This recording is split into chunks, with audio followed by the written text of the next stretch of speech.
మళ్ళీ కొత్త కాన్సెప్టా? ఊపిరి పీల్చుకోవడం కూడా టైం అవుతుంది. ఏంటమ్మా కవర్ వేసుకొని వచ్చారేంటి? రామచంద్ర ఈ ఓవరాక్షన్ భరించలేకపోతున్నాను రా. బాగా ఎక్సైట్మెంట్ ఫీల్ అవుతుంది. నువ్వు డిటెక్టివ్ ఎలా అయ్యావమ్మా? మా నాన్న నేనే కనిపెట్టాను. ఎలా? అనే ఎక్స్ట్రా తింటున్నావా? మా అమ్మకి పేపర్ మా నాన్న దక్కున్నప్పుడు నేనే కనిపెట్టాను. చాలా కంట్రీలో ఉన్నావు బేట. అండ్ ఎవరికైనా చూపించండి రా, వదిలేయకండి రా బాబు అని. అలాగా అమ్మాయిలు తెలివైన వాళ్ళ అబ్బాయిలు తెలివైన వాళ్ళ? అమ్మాయిలే తెలివైన వాళ్ళు. ఏం మాట్లాడుతున్నారా నువ్వు? నీకేమైనా బుర్రున్నదారా? తెలివైన వాళ్ళని ఇంటెలిజెంట్ అంటారు కానీ ఇంటెలిగల్ అన్నారు కదా. నీతో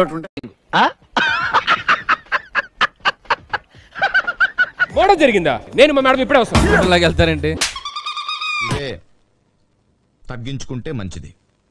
వెళ్ళు. క్రిమినల్ ఎవరో చెప్పండి. నువ్వే